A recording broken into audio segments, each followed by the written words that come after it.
Hey everybody, and welcome back to another episode of, maybe we can get the awoo before we do the title. I was going to actually do it right there, just to throw you off. All right, do it. Throw me off.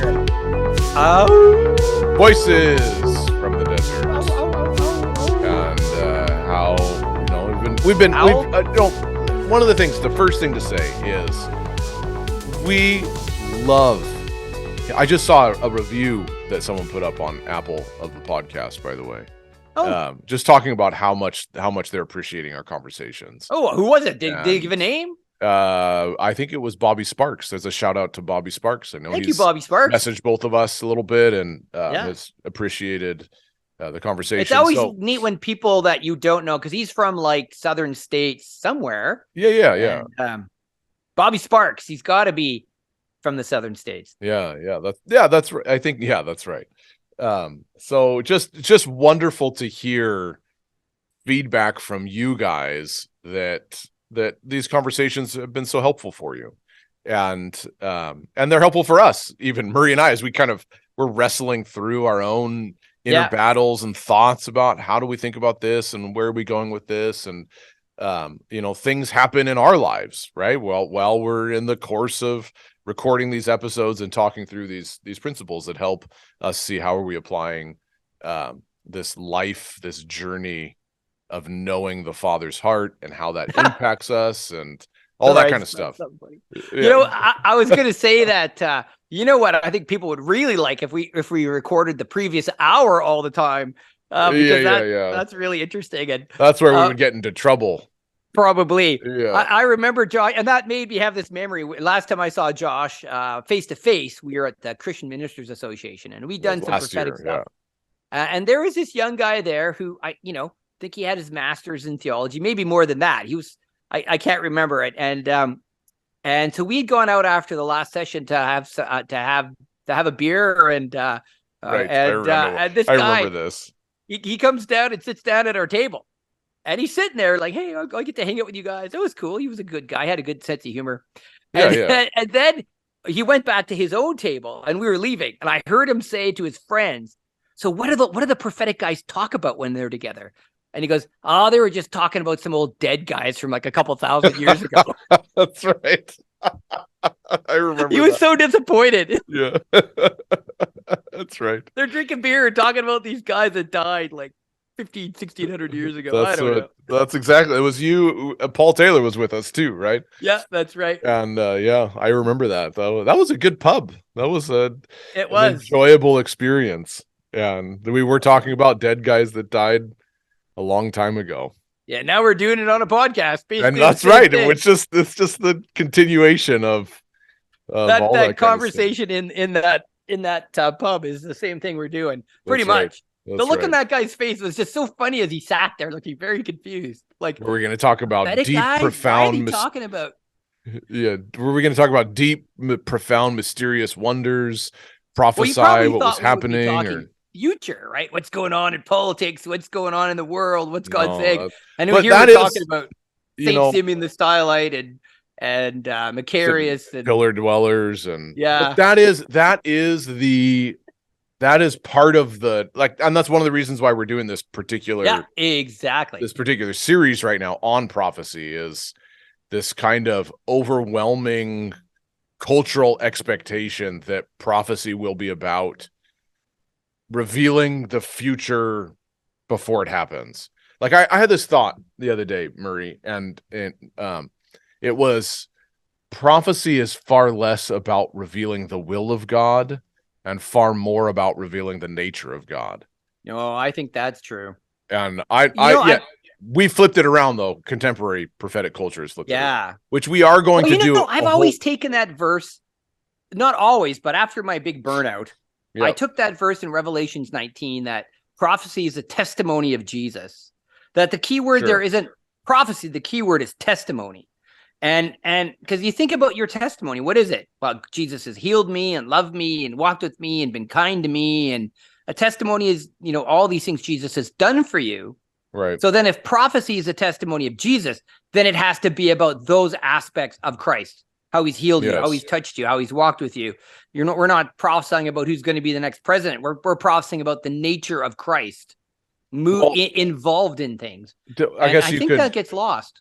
You could think about it this way, that everything, like I don't think you can turn many pages in the Old Testament without coming across a statement that obviously points to the coming of Jesus. Right. And through, sometimes they're more obtuse, right? They're less clear. But they're still there. Things that point to the coming of, like you're looking at just looking at Joshua, for example, right? And how Joshua we'd see as a figure pointing to Christ, or Joseph, or David, or Moses, or we even look at the figures as pointing to Christ and what happens in their life, right? They become emblematic of what it looks like when God comes and brings redemption. And so even from just particular prophetic utterances through, like, laced throughout the book of Psalms, and then also throughout the prophetic books, like the Old Testament definitely has this forward momentum to the incarnation, constantly envisioning it, right? But of course the main scholars of the day missed it. But so and it makes sense, because Jesus is the Word, right? And you have the Word showing up in the Old Testament talking about the Word, which is going to be made flesh. So it makes sense that prophecy inevitably points towards the coming of Jesus, because prophecy is the Word declaring the Word.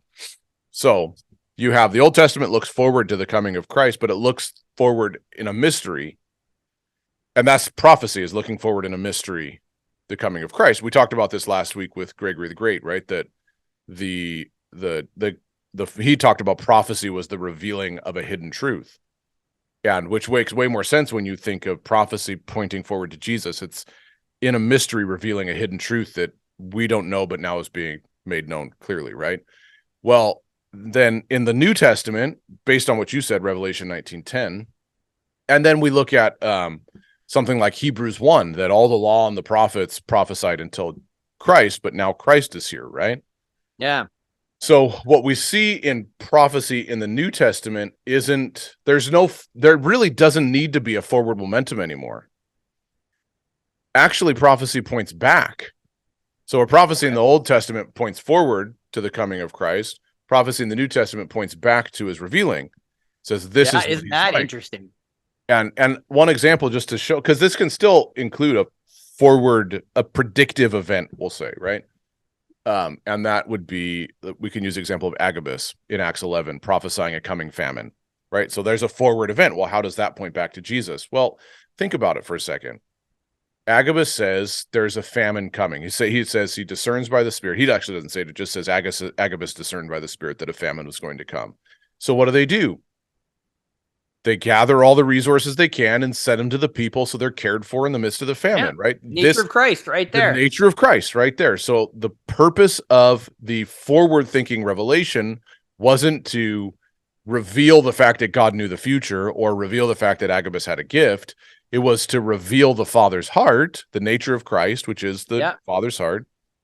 Brilliant example. And to say, we need to be about what God is like. So even in the predictive element, there was a revealing of the nature of Christ, pointing back to the coming of Jesus. So, so we're trying to work through how things were practiced, how things were thought about, all that kind of stuff, because we're going to do a whole episode. We'll talk about what do we see in contemporary prophecy, and what do we see that's great, and what do we see that's not so great. We're going to do a whole episode like that.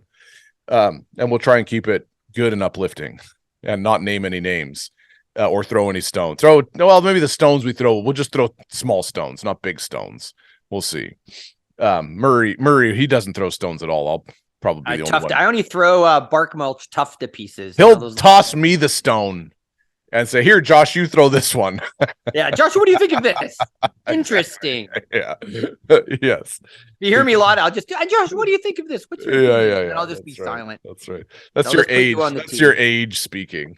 You're a little wiser than I am. That's right. God gave us 2 ears and 1 mouth. Yes. Because we should listen twice as much as we talk, which, anyway. which is a Greek philosopher named Diogenes who said that. So really, now you're bringing. I thought it was my mother. I thought you were bringing pagan influences into our podcast, but it's all right. They're already all throughout. The pagan influence is already all throughout Christianity. If you listen to some people, right? Yeah. Yeah, that's right. So maybe we'll do a whole series on that. Who knows? We have a lot of fun with this. So, here's kind of the thought for today is we've talked about how we just spent a couple episodes on what it looked like, what it looked like for the early church to practice revelation, right? We talked about that, how the early church made room for that. We talked about Gregory the Great and his way of approaching things, and we're talking, post canonization. We're talking post apostles. We're well into the development of the church in the 6th century. So, and Gregory's teaching people about prophecy. So we've kind of looked at that period, and lest anybody look at it and go, "Oh, everything was perfect. They had no problems." That's today's episode. Yeah, that's exactly. I know where we're going now. Yes. So, what? I'm just going to say one thing about Gregory the Great quick. It just Murray, go for it. Yeah, go for it. Murray. Everyone just listening to there's some really good specific information there. And I know some of you, this is maybe above your pay grade, or that's what you would say. But it's not really. The reason that's important is this. Think about Gregory's the Pope at the time. I mean, he's got some sway. I mean, we're talking about 600 AD, maybe a little bit earlier, right around that time period. So think about if Michael Jordan was doing a seminar on how to play basketball. I mean, who would go to that? Well, everybody, because that guy, he knows what he's talking about. And because of that, you want to learn that game because he's talking about it. So you kind of got to think about St. Gregory in the same way. He's the premier dude. And what does he want to talk about? How everybody hears how God speaks. Because it was common in the church. And now we need to break it down so we're doing it right. And like, hey, listen, these guys are talking about this. Just, that's a good way to think about why the influence and the favor for this guy bringing this topic up in the church and writing about it's a big deal. And it should be a big deal for us too, because it's like, hey, the church doesn't stop at a moment in history. It flows throughout history. So that stuff is also applicable for us today. But it's important to see the value the church was putting on it by the big guns, 600 years after, the death of Jesus. I mean, this is the spirit. They're like, Spirit's here. Spirit of Jesus. He's talking. Hey, what are we going to do? So I just wanted to, put the icing on the cake there. Yeah, that's brilliant. It's so true that we're not, again, like we said, we're not talking. We do our best in all of these things not to reference, the kind of the fringe people, but we're referencing. This is like Gregory the Great is like if you, if you referenced Billy Graham, Yes, there you go. That's a really good example. A key central figure to the whole thing, right? Or maybe contemporary, someone like N.T. Wright, who key central figure that lots of people listen to, have a ton of respect for. So that's what we're looking at is that's why Gregory the Great, we find him to be so important because of that very exactly. fact, right? And you have to remember, in our teaching and your guys is too, the reason you've never heard about him more than likely, because, unfortunately in our Protestant experience, we're taught Luther forward and maybe we might know about Clement or Justin Martyr or, some of the guys right after the apostles, but for most of the time, that whiteboard's been wiped clean.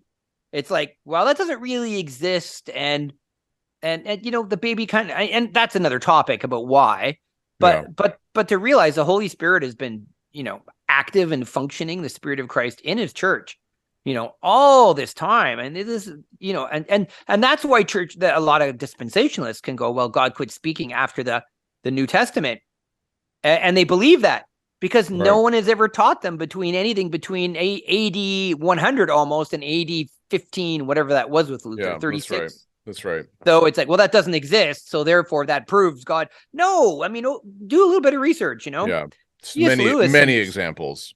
Yeah. C.S. Lewis himself said, if you want to know what God's speaking today, read the church fathers every 100 years back. Right. I mean, think about that statement. And everybody loves C.S. Lewis. So there you go. Yeah, that's right. And we've got a few more episodes planned out when it comes to talking about prophecy and really talking about, our language being, or at least my language being the ministry of the Holy Spirit as we see it throughout church history. Yeah, your language.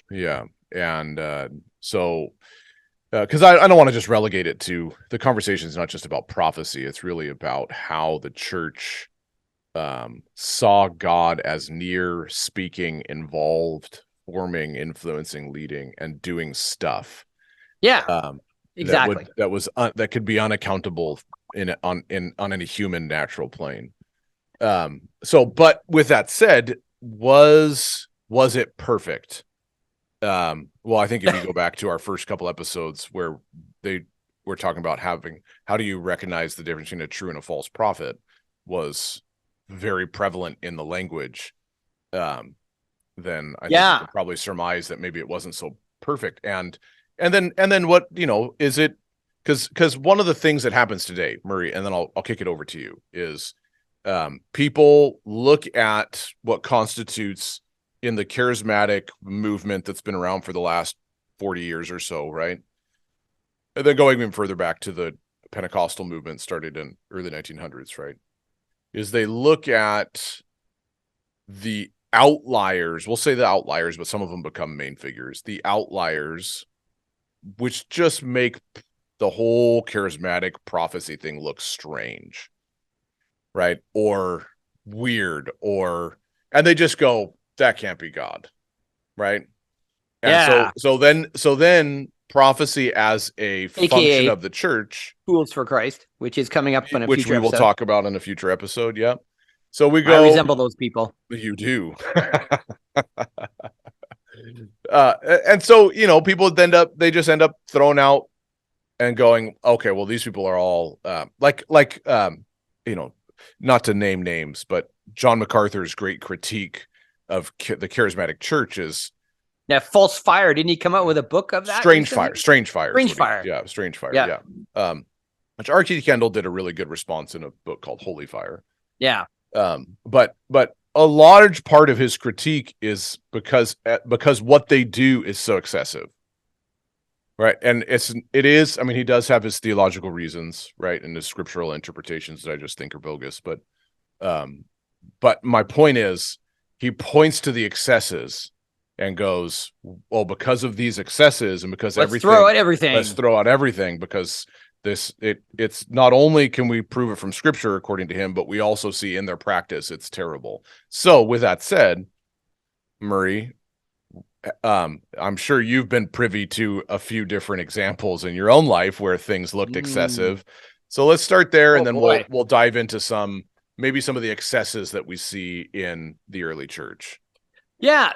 I thought of two in regards this topic in particular that I thought might be because again, everyone just to, put it back into like the sermonic sentence, like we had put everything we're talking about down into a sentence.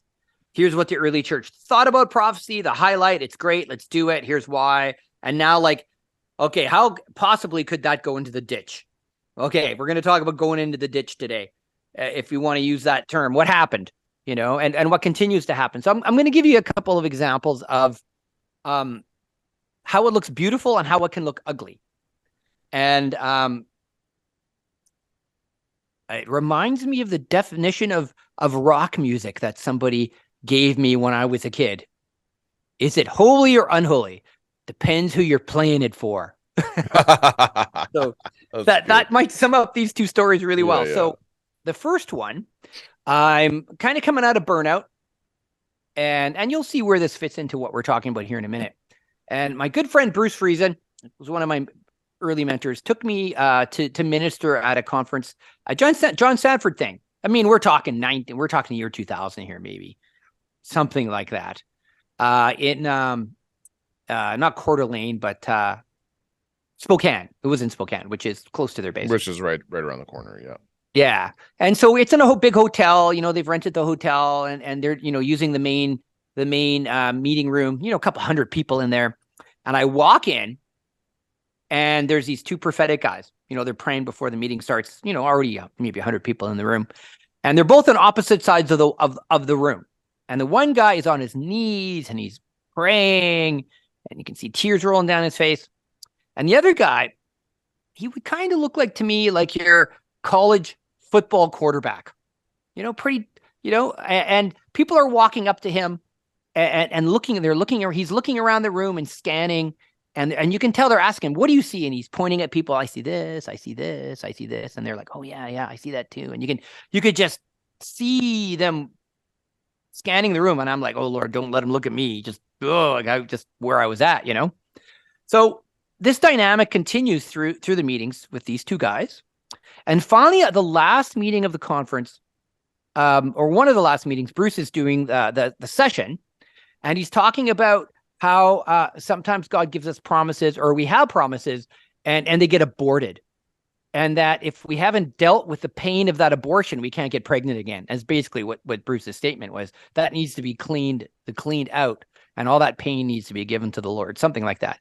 And people started screaming and crying, like the whole place. It was the craziest thing. And this guy, the guy that was crying, I think he must have been in heaven there. I don't know. I don't remember his response. But the kind of football quarterback guy that had been scanning the room, he gets this really quizzical look on his face. And he looks around the room like, what's going on here? I don't get it.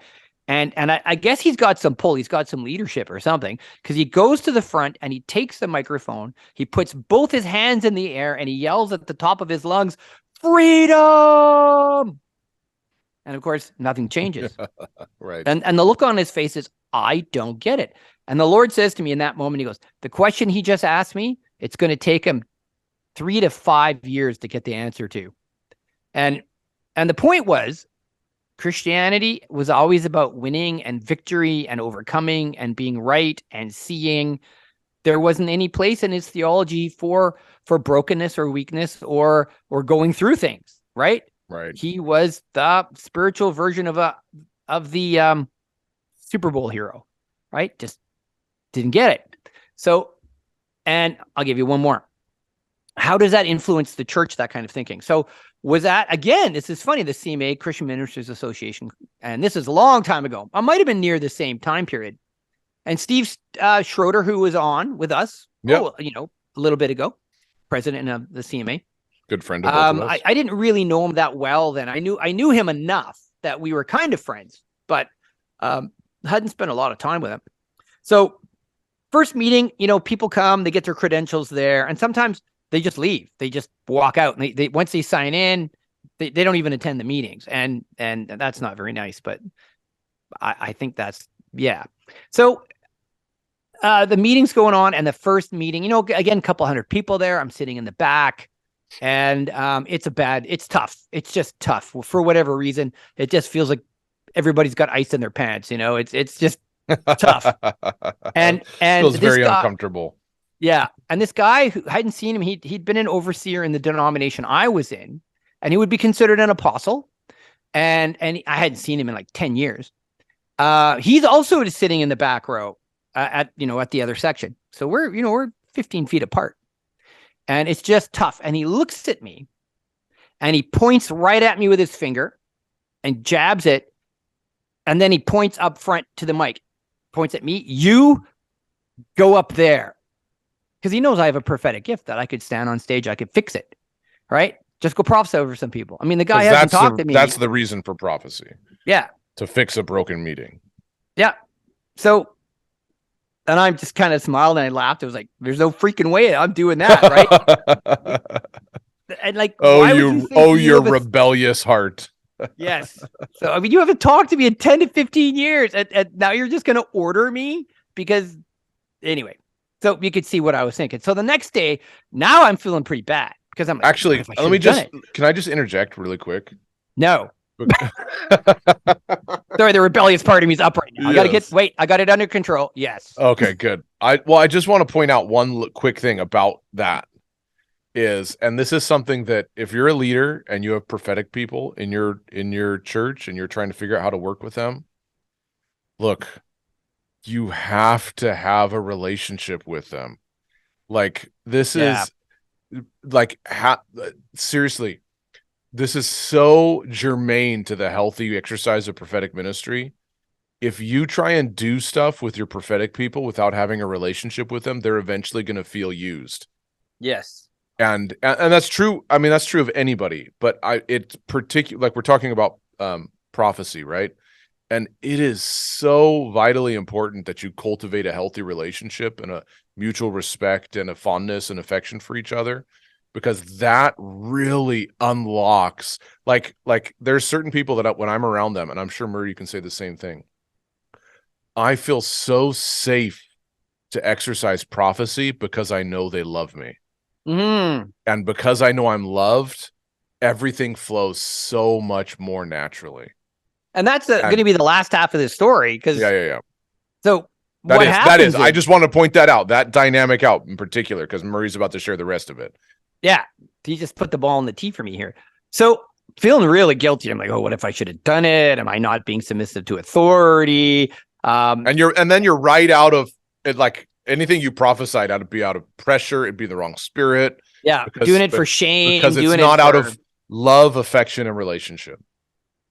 So I'm sitting there with my eyes closed. Worship's going on.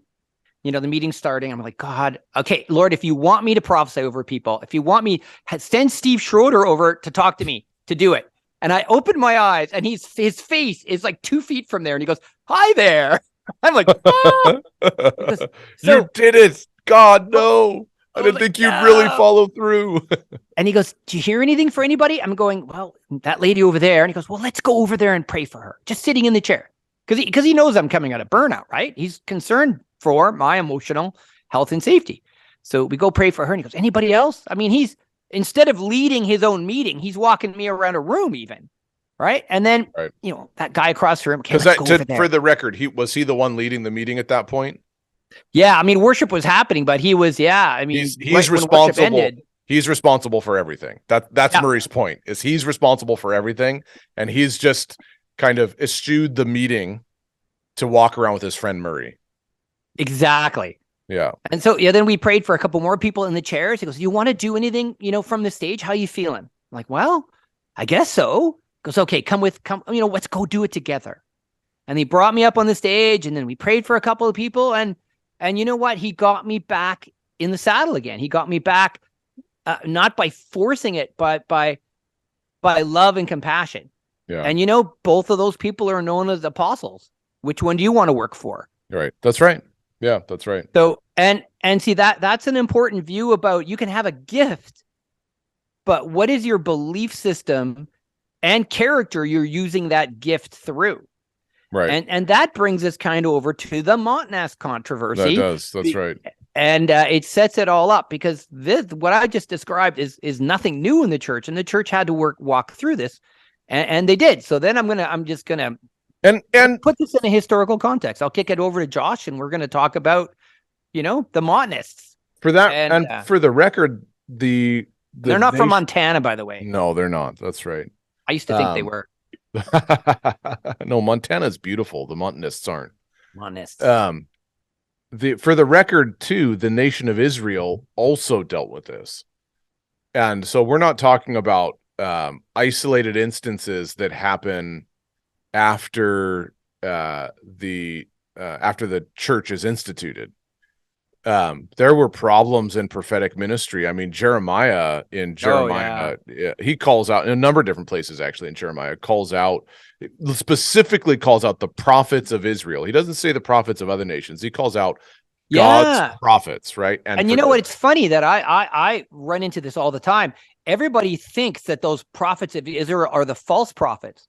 It never says they're false prophets. It calls them the prophets of Israel who prophesy from their own imagination. That's right. But it doesn't call them false prophets. Right. So we've seen this isn't this isn't just church history, right? This isn't just contemporary prophetic ministry. Like, we're looking at the entire course of biblical history and going, yeah, there's been some misrepresentations. If we can use that's a light word for a much more egregious thing that happens, because people get seriously hurt by these kind of things. So so anyway, we've talked about all this, just the beauty of the place revelation held within the context of the early church. But we do run into aberrant examples that created quite a stir and quite a controversy. And the first one that you could really point to is what's called the Montanist movement. And the Montanist movement started in the latter part of the 2nd century, and it was centralized in what's present day, very cold there, present day Turkey. Which is one of the places where, going to the desert, that's one of the places Basil the Great actually set up shop in Turkey. And that was where he, just as a side note, Basil the Great was one of the great desert fathers, one of the great monastic leaders of his day. And he wrote effectively what is still today the liturgy that's used in the Orthodox Church and the Catholic Church. And he wrote the long rules and the short rules for monastic life, and wrote them in conjunction with his sister. Actually, he planted a monastery, and she planted a convent, and she was really the catalyst for, actually, just even a side note to the side note, Basil's family is right. Well, Basil's family is one of my, not his conversion, but his family is one of my favorite families even to consider. 10 kids. Oh my! Every one of them is sainted in the historic church. Are you serious? Wow, yes. That's shocking. And his parents are as well, because every one of them they were some of the most influential people in all of human history. Oh my goodness, what they did. And the oldest one was I think her name was Melania. Amelia was his mom, I think. I might be getting the names wrong because I don't have them in front of me. It was either Melania or Macrina. It's one of the two. But anyway, I think it's the second one. I think it might be Macrina. She taught all the kids. So Basil credits her with really the call into the monastic movement, and with the help of cultivating the long rules and the short rules for what monastic life was supposed to be about. And Gregory, when Basil passes away, Gregory has a conversation with her called On the Soul and Resurrection, where she helps console him about Basil's passing. And he writes the book, but it's her voice teaching about the soul and resurrection, and the things that she said to him about Basil passing away, and how he could have hope that he would see him again, essentially. So, just again, looking at the role of women in the early church was quite prominent. So, total side note. Cool. There. Yeah. So, shout out to all the prophetic women out there. Shout out to all the prophetic women out there. We love you, and you're needed.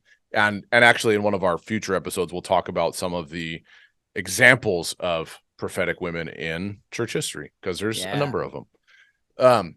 So and I did a whole series on the Desert Mothers. There's a significant amount of women that were in the desert movement. So in the 2nd century in Turkey, a hotbed for Christianity, this guy named Montanus, again, not Montana, Montanus, and for the Canadians listening, Montana's is a steakhouse, so this has nothing to do with that, but you may want to have a steak after you listen to this. So Montanus is converted to Christianity in the 170s, I think. And I thought I had the date for, it was maybe in the 150s. Wow, so early still. Still quite early, right? And so Montanus eventually he plants a church. The church gains some kind of notoriety. It's got he's kind of braggadocious. One of the chroniclers of the Montanist movement who wrote about its successes was a guy named Asterius Urbanus, and he described Montanus as a man from the get-go with an excessive lust of his soul after taking the lead. So he wanted to be the key leader. So he plants a church. He's braggadocious. He makes a lot of kind of big claims about people when he prophesies over them, and he make these big claims, and he talks about how Montanus would tell people these great things God was going to do for them to make them happy and joyful. And this is really how he gained a lot of notoriety, because he would say really awesome things, and he was loud and excessive, and quite a charismatic guy, right? So the church starts to grow, and they've got some kind of fervor happening, and people are starting to hear some of the strange kind of the things he would say, or the way he would say them, and some of the stuff happening, and they're starting to question it. But it goes on for quite a while before at one point, actually, Tertullian, one of the early church fathers, was quite an advocate for Montanus, and really backed him up for a long time, until things got a bit too much out of control for him. So what you see, so again, prophecy alive and active, and we see Montanus doing that, and he ends up having two women who were kind of his 1A and 1B leaders in the church, and the two women were named. I've got it sitting right here. Oh gosh, what was their name? I know I had it. Oh, I have it too somewhere. That's right. I've got all this stuff right in front of me. Oh, Maximilla and Prisca. And essentially he prophesies over them, does that whole thing where he builds them up, talks about all the great promises that are going to happen. And he convinces them to leave their husbands through the prophetic word that he gives them. And so they come alongside the whole movement, and they saw themselves as they referred to themselves as the new prophecy movement. That's what they called themselves. So Montanus, he's got all these people coming along, and it says when he would, like, Urbanus, one of the things he says about the problems they saw as they were watching it, and then as he's critiquing it afterwards, is it's really interesting, because he could, great time for him to say, well, prophecy doesn't exist anymore. Absolutely. Right? Because Montanus was saying that since we're the new prophetic movement, they would track themselves. They had a prophetic lineage that they saw from the daughters of Philip in Acts, and Agabus, who were the kind of the early examples of, we'll say, itinerant prophetic people. And then to a couple different figures that were around the early church, but you don't see you see them in some of the historical documents, but you don't see them in the Bible, because they kind of just bridging the gap between Montanus's time. So you're talking like, late 1st century, early 2nd century, was a prophet named Quadratus, and a woman named, Amia. I think it's Amia. Amia of Philadelphia, which you really trying to track down information. If that's based on the word ama, like mother. It might be. I'm not sure. Yeah. But these are two figures documented, if I remember right, in Eusebius, where he talks about Quadratus and Amia of Philadelphia. So you don't really find a whole lot about what they did. There's no writings that are still around about them, but they are referred to by early church historians as prophets, a prophet and a prophetess, actively involved in the ministry of prophecy in the early church. So you've got the Montanists, Montanus, and then Maximilla and Prisca looked at the prophetic lineage in their life as having come from Agabus, the daughters of Philip, through Quadratus and Amia of Philadelphia, and now they were the next generation. They're the new prophetic movement that tracks their lineage there. And so they were claiming, like, we are the continuation of what you've seen before. This is what it is now. So when Urbanus looks at them and says, here's one of the problems with their claim. He has lots of problems with their claim. But he says that, I'll just read this. And he says, this is regarding Montanus. This person was carried away in spirit, and suddenly being seized with a kind of frenzy and ecstasy, he raved and began to speak and to utter strange things and to prophesy in a manner contrary to the custom of the church as handed down from early times and preserved thenceforward in a continuous succession. So Urbanus is saying this. I think it's pretty clear, but I'll just to make it very clear. Urbanus is saying this. They're saying they come from the earliest prophetic voices that we see in the church. Agabus, the daughters of Philip, Amia, Philadelphia, Quadratus. What I'm telling you is they look nothing like them. That's a good way to work that. So he's saying, look, we've seen, like, this tells you that one of the things this tells you is prophecy was alive and well in the day because Urbanus used the particular example they could point to this is what prophecy, like he literally says it as, and to prophesy in a manner contrary to the custom of the church. So he's saying you've seen how it happens in the church, and it looks nothing like him being seized by a frenzy, by exuberant utterance, by ecstasy. He raves. So he comes and he says, the other ones didn't look like this. Nobody looks like this. Only Montanus looks like this, and the people that follow him look like this. So he says, this is a problem because it looks different than the custom that we've seen. It looks different than how we've seen it happen in every other person. And that's not his only critique, but that's one of the major critiques. And I it's really interesting to me, again, not throwing anybody under the bus here, but when he goes, they're seized, there's a frenzy, there's ecstasy, they rave, they utter strange things.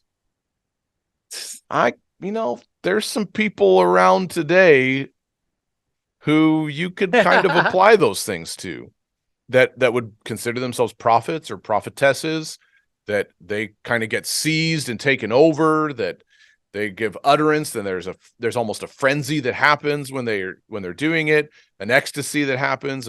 They get the way that they speak is verbose and it's loud, and there's a frenzy and a raving. I could see some people that are kind of like that. And sometimes they say some strange things, but that's not the only critique that Urbanus has against them, because the other one, he points out some very specific things that they prophesied that didn't happen. And so he's going, if they prophesied and it didn't happen, then why would we listen to them? So one of the particular predictions he calls into question was a prophecy of Maximilla.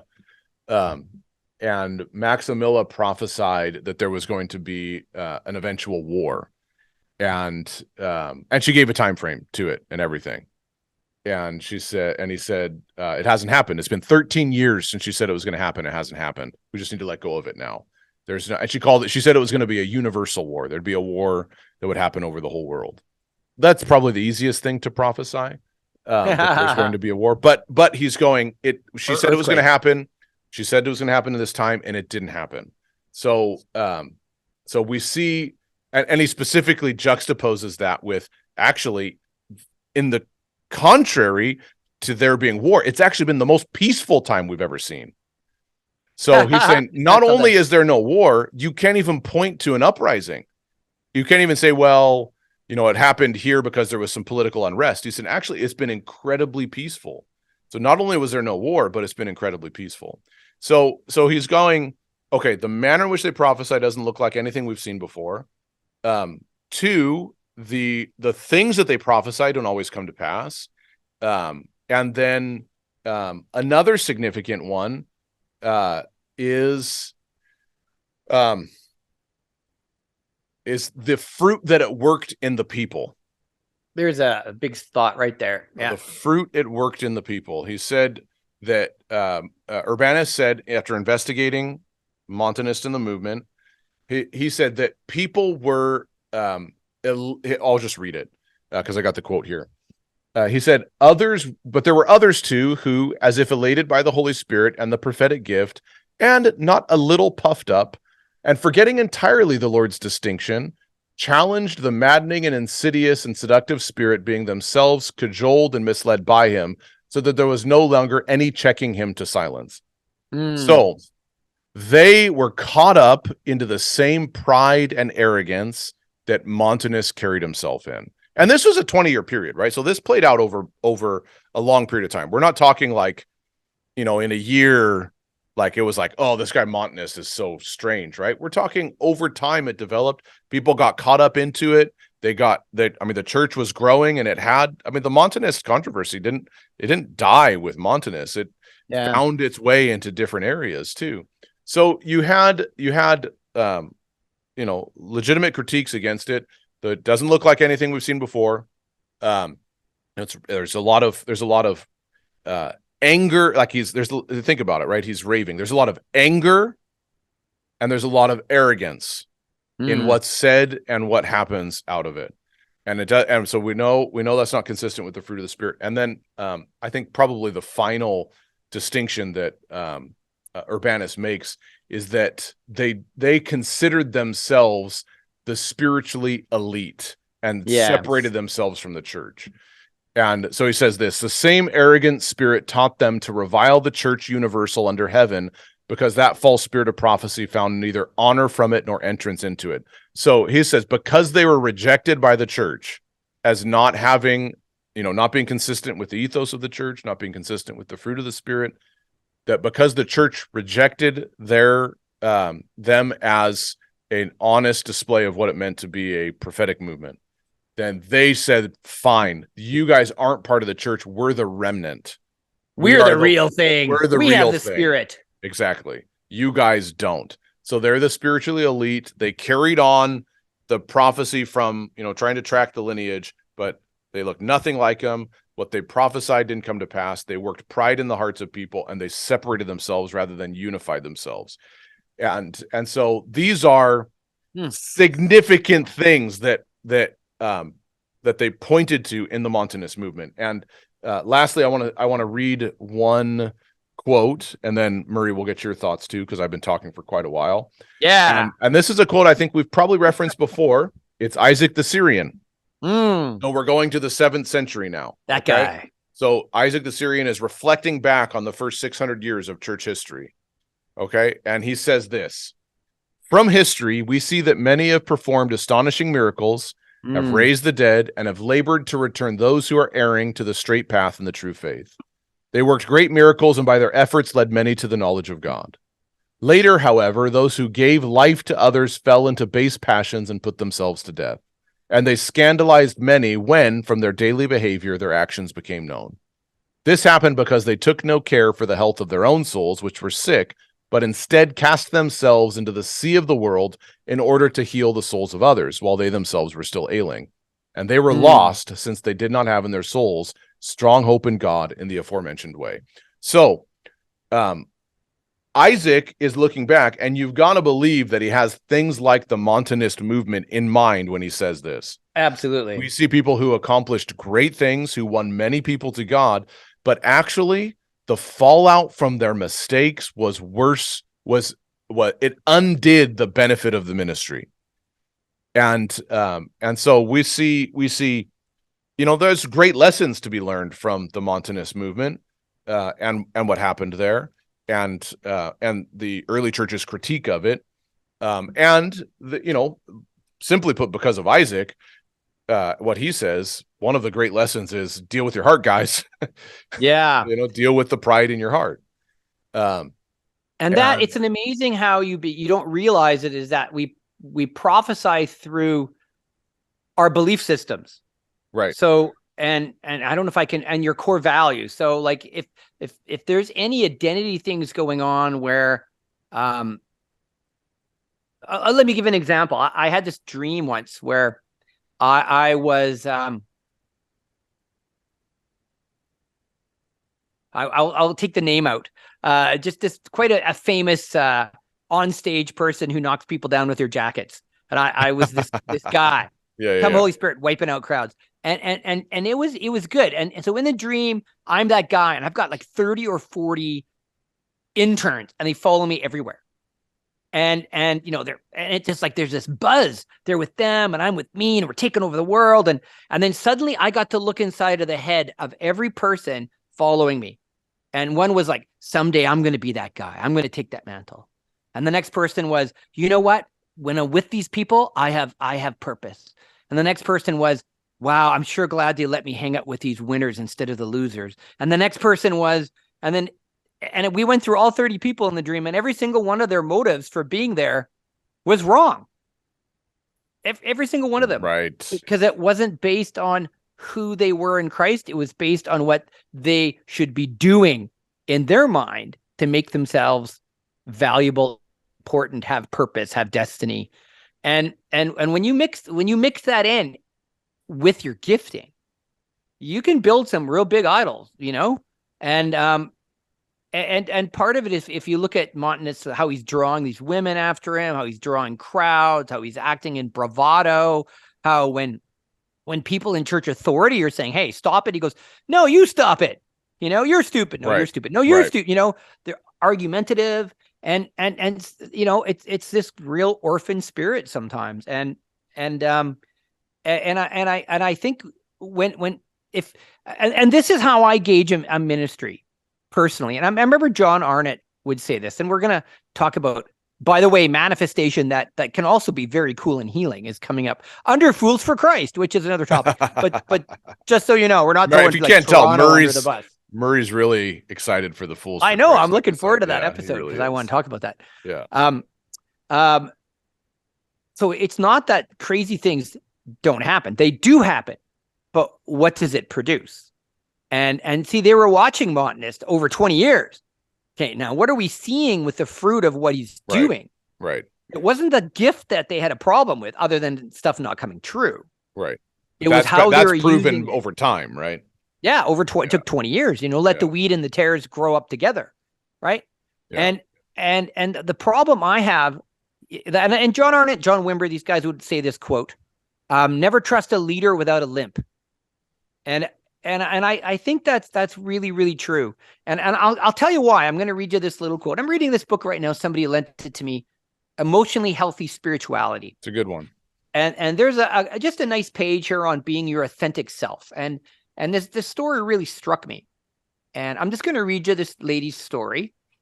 And it's how we get caught up. Sheila Walsh is her name. And some of you probably know her. She's, I think, probably still doing things. Sheila Walsh, Christian singer, writer, and former co-host of the 700 Club, told the story of how, in 1992, her disconnected spirituality caused her to hit the wall. And in Sheila's own words, one morning I was sitting on national television with my nice suit and inflatable hairdo, and that night I was in the locked ward of a psychiatric hospital. It was the kindest thing God could have done to me. The very first day in the hospital, the psychiatrist asked me, "Who are you?"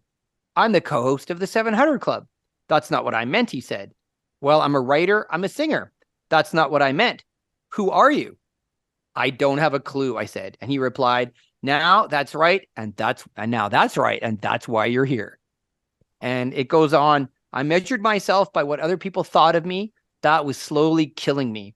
Before I entered the hospital, some of the 700 Club staff said to me, 'Don't do this. You'll never regain any kind of platform. If people know you're in a mental institution and on medication, it's over.' I said, 'You know what? It's over anyway. So I can't think about that.' Good for her. I really thought I had lost everything, my house, my salary, my job, everything. But I found my life. I discovered at the lowest moment of my life that everything that was true about me, God already knew." And the problem is, when we want to do things with our gifting and we get this buzz, it draws a crowd, it makes people follow us, it creates excitement, it creates fervor, it creates what's happening next, where's it going, it creates all of these things. My father-in-law used to always say, a religious spirit is a spirit that wants to talk about anything else other than Jesus. It'll talk revival, it'll talk church growth, but it won't talk about intimacy in Jesus. And once that gets into your gifting, And you know, we all go through stages of immaturity. So let's make a distinction between people who do this on purpose and people who don't know what they're doing. Right? Because when I was a young punk in my 23, 24, 25, I could prophesy. I thought revival was coming. I mean, I was going hard, and I really believed it, and I burnt myself out. I was too stupid and too young to know the difference. But, you know, over 20 years, as we look at the Montanists, you know, you grow up, hopefully, right? Hopefully you grow, we all grow up. So my one rule of thumb now that I use, never trust a leader without a limp. If I'm working in a charismatic church or with people, if senior leadership is sharing their foibles, their screw ups, their humility, they're humbling themselves, or are they only telling glory stories? Right. Because, you know, everybody, because what's going to happen is the people in the church will do whatever their leadership does. So if leadership's only telling glory stories, you can bet in small groups, nobody's sharing what they're really going through. Right. It's going to be praise God, hallelujah. You know, I'm an overcomer, but at home, things are hell. Right.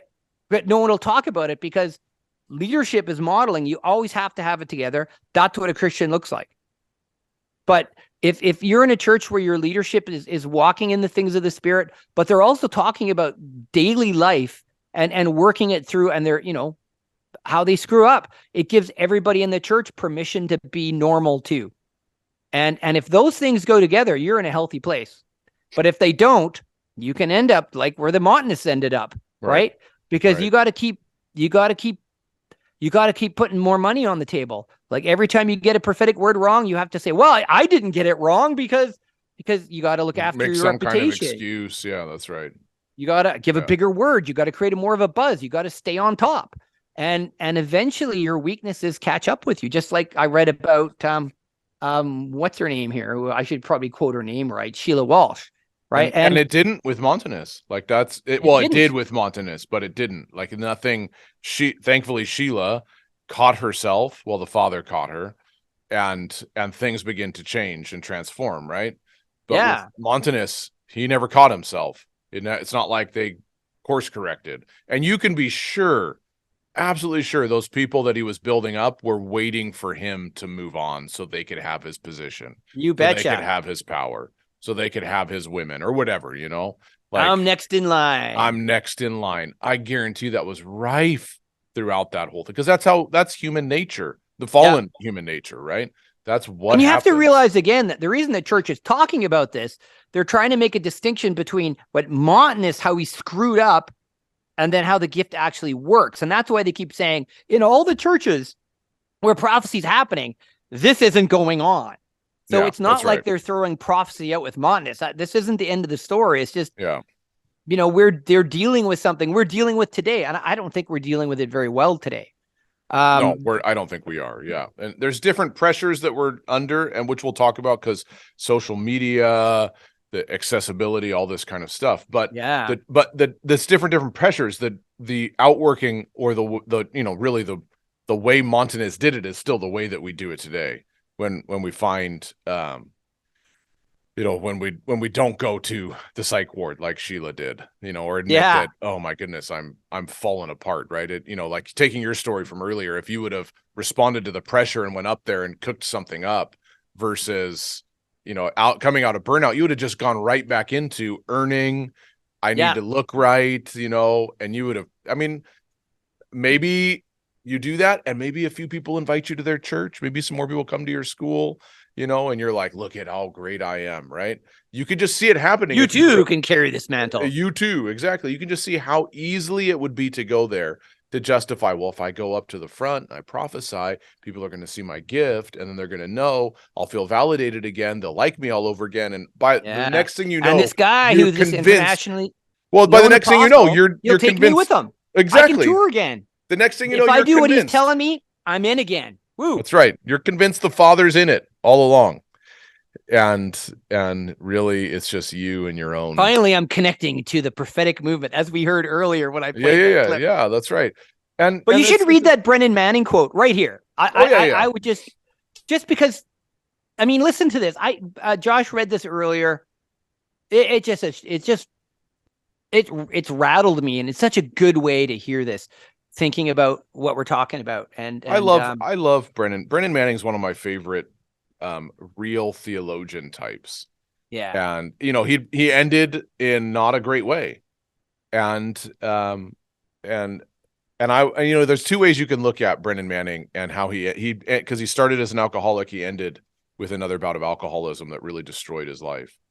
And you can go that invalidates all the things he said about the tenderness of God.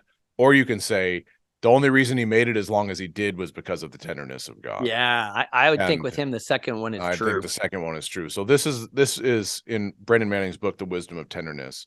He says this: although he has no ontological reality, the imposter often succeeds in making a nest in my consciousness. He's smitten with his honorary doctorate. He personifies the admiration of people who think well of me. He's the sum of all the ministerial successes that give me identity. When I present this false self in prayer, God doesn't bless what doesn't exist. If I summon the courage to be still, my true self whispers, all that matters today is patience, kindness, tenderness, and compassion. I love that. Yeah. Love that. If I present my false self, God can't bless what doesn't exist. Yeah. And this is what we see in Montanus, in these people that this is, we talked about the Shepherd of Hermas, we talked about the Didache, we talked about these documents, right, that say, how do you recognize the true prophet from the false prophet? Well, the false prophet presents the false self. They present in braggadocious terms, in vanity. Notice this about Montanus, okay? And I want to point this out because this is incredibly important.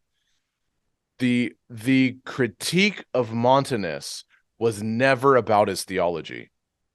They never said he's a heretic in the sense that he's teaching heretical things. Yeah, he didn't about the nature of Christ because he didn't. Divinity. Yeah, he didn't teach heretical things.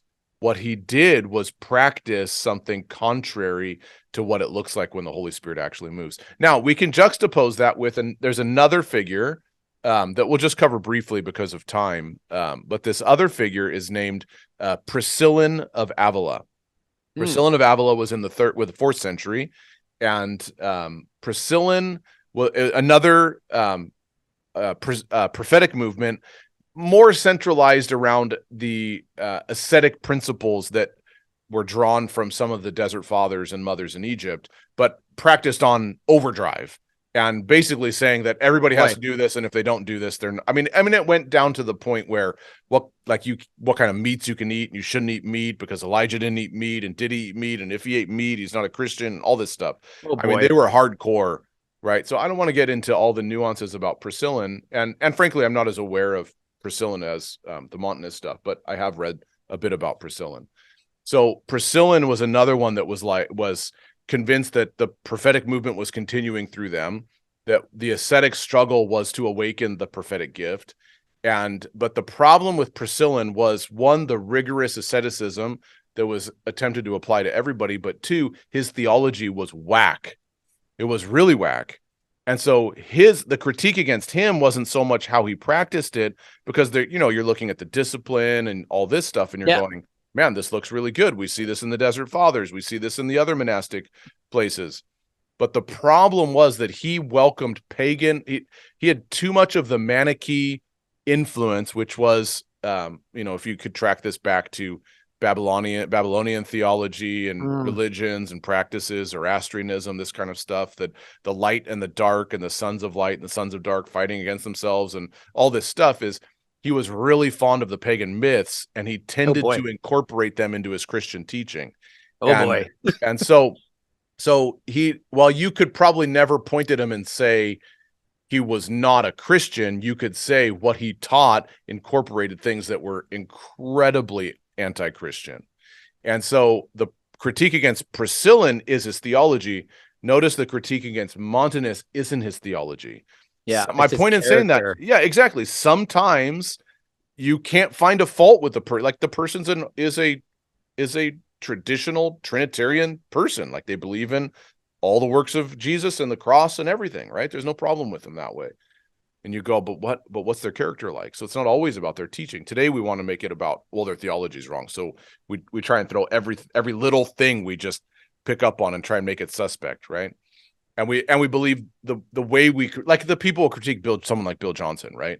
They'll critique Bill Johnson, and their critique is that, he's not he's whatever, theological term you want to throw out there. He's not a dispensationalist, or he doesn't believe in the limited atonement is where he's at, or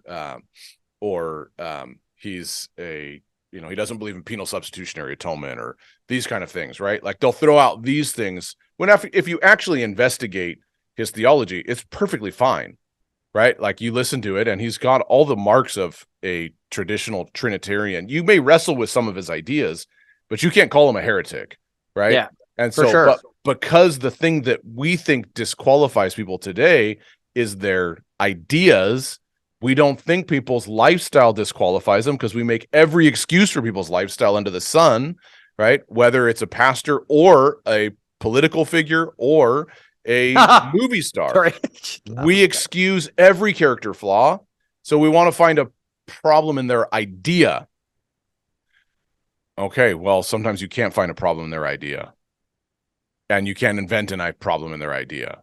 Now all of a sudden you have to actually look at the person's character, and, well, what happens if their character is fine? Well, now I might actually have to accept something they say. I don't want to do that, so I'm going to critique their ideas as much as I can. To make a bit of a political comment here, which I try not to, as a Mennonite, you can get away with a lot by just saying that, That's true. Yeah. But I mean, if that on the other hand, we can look at, unfortunately, Donald Trump and lots of character flaws, but everything he says is, what he wants to do and who he wants to support is right. So therefore he gets a pass. Yeah. He gets a pass. Well, none of that really matters, because, he's supporting all these causes that I believe in. So, hey, we can look past that. So I'll just leave that right there for now and not say anything else. Well, it's just goes to show that there's a single litmus test doesn't work. Yeah. Right. Like, this is our test. And then if they pass that test, no, that doesn't work. We have to investigate things. And in a way we have to really come back to what's the expectation of a Christian leader today. And boy, that's such a loaded. It really is. And that's another whole topic, I guess. I shouldn't have brought it up. No, it's fine. We were not going to talk about it today. We could talk about it another time. But when we see someone who is following Jesus, what should we expect? And that's all bad language, because I don't mean we expect them to do anything, but what spirit are they of? Like, how do they come across? And do they leave you with a sense of the mystery of God and the wonder of his heart and how deep the Father is and his love and all this? Or do they leave you feeling terrible about yourself? Like, anyway, we've got lots of thoughts about that, but suffice it to say that this kind of prophetic stuff, to look at things today, particular examples today, and for one, look at the Donald Trump prophecies and go, well, let's just throw the whole thing out. Well, then we got to look back at Montanus and go, well, why didn't they throw the whole thing out with Montanus? Yeah. Wildly influential, deeply charismatic. Lots of people followed him, but ultimately the critique doesn't throw out prophetic ministry, but throws out Montanus and his stuff. So can we do that? Can we look at people that potentially were swept up into the narrative of Trump? That's the whole conversation to have. Again, we're going to attempt to have a good conversation around that stuff in a few episodes, but it's not as simple. I would say, I can hear it in my head, the argument. Well, Trump is like Cyrus, God's. Oh yeah, that's right. And, okay, well, we could go with that. I could go with that, but that does not mean that. Yeah, because Cyrus wasn't a follower of Yahweh, and yet at the same time God used him. Yeah, okay, we can buy that. I could buy that. But does that mean that the Christian movement should not be calling him on his stuff? Sure. And prophesying stuff about him, about character and nature, and that if you want to side with us, hey, listen, this is how it works. Yeah. I think so. So the problem comes down to how the church is responding. Yeah. So anyway, so I just wanted to say and that. again, we Dig will myself out of that hole. That's right. We'll dig a much deeper hole than that in a later good. Thank episode. You. Well, I'll let you dig it, and then people will forget about my hole. Think about your hole. Well, we'll see. Maybe that whole episode will just be silence. This is what it means to critique someone. Silence. You know, speaking of silence, that'd be a good episode. I just, with all of this, want to say one last thing, because I bet you we got to close this up soon. Yeah. And we need to come back to the guy we're just talking about a little bit and maybe pick that up. But you know, everybody, this is why the Desert Fathers are important. And in regards, and Josh and I talked about this later on, and you know, about ascetic practice, we were just talking about now and how to apply them. And you can get so caught up in narrative. You can get so caught up in the gift. You can get so caught up in the position and favor of people that you can forget. When Jesus, they said, Lord, Lord, we healed the sick and raised the dead. Depart from me, I never knew you. All those things can get you a real buzz. But there's a story of this pastor. I'm going to sum it up with this to make my point. And he goes to see the psychologist. He's kind of burned out or something. The psychologist says, you know what? I want you to take 3 days. Just go on a retreat and just be quiet. He goes, okay, I can do that. So he goes away on this retreat. He comes back and he says, and the psychologist says, so how did it go? Oh, it was awesome. I went fishing. I listened to music. I read my favorite books. And the psychologist said, I didn't tell you to go fishing and listen to your music and read books. I told you to be silent. And he goes, what? I go crazy. And the psychologist says, well, isn't that the self you're portraying to your congregation every week? And the point is that sometimes we really hate being alone with ourselves. But isn't that this part of us that doesn't want to be alone, that has to be doing? Isn't that what we're afflicting on everybody else? Oh. And the problem is that if we can't even just be still and know God is God, be still and know that I'm the Lord, and have an inner place of just, I'm loved for who I am, not what I do. What are we bringing to the church if we can't do it ourselves? Yeah. Right. And what does that mean about our belief systems and our values? If that at least isn't something of a value, as Jesus said to the disciples, come away to a quiet place and get some rest. Or Jesus withdrew into the wilderness often to pray. And we're so busy that even if we try to do it, we feel guilty because we should be doing something. And I think when we have a Christianity that is so based on externals, one, we're ignoring our own weaknesses, which Christ wants to heal. Two, I think we forget what we value and what we love to do just because God's made us to do it. Like the guy in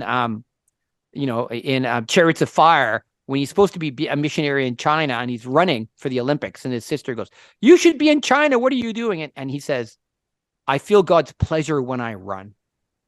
I mean, do most people, can we say, when I go fishing, I feel God's pleasure? Let's redeem that thing. Or I feel God's pleasure when I'm building this shed out here. Or do I only feel God's pleasure when I'm prophesying over people or right. I'm working? And I think that we've lost so much that we're tipping into these past things in the church because we don't know how to be comfortable in the arms of God. That's right. Well said, Murray. And back to Brennan Manning's quote, which just is phenomenal. Because God doesn't love you for what you do. He loves you for who you are. That's right. Right. And it's not that we don't do things, but I think the most beautiful thing, this is going to sound really weird, is when you got to do a tough meeting and it doesn't go well, or you got to do something the Lord, it's like, and the Lord says afterwards, you feel his pleasure and he goes, thank you. Oh, yeah. Because it's like, wow, that didn't make anyone happy. That sucked. But wait a minute, it made God happy. Is that enough? And most of the times I would say no, because it's nice to these people got saved and the church loves me and they're inviting me back again. And isn't it better to walk out and hear God go, thank you? Even though everybody's like, I mean, it's Paul Cain, right? I don't know if I shared this before, but I'll share it super quick. Paul Cain, what a great prophetic voice in his day, and who had, as I think we've talked about before, his own major foibles, right? But he's doing this conference in Australia with Jack Deere. And the first night, I think power God comes, blows the power out of the place, if I remember correctly. I've seen that happen with him. Come Holy Spirit, bam, the power blows out of the building. I mean, crazy stuff, right? Next night, I think he's on stage. He drops his glasses. I think he steps on them. He bends over to pick him up, hits his head on the pew, knocks his Bible off, and everybody's laughing. And eventually, and he's stammering over. He just walks off. He just walks off the stage. And Jack Deere's embarrassed, and all these people paid, and they're walking on the beach the next day to get ready for the conference. And Jack says, "What happened last night, Paul?" And Paul says, we have this power in jars of clay.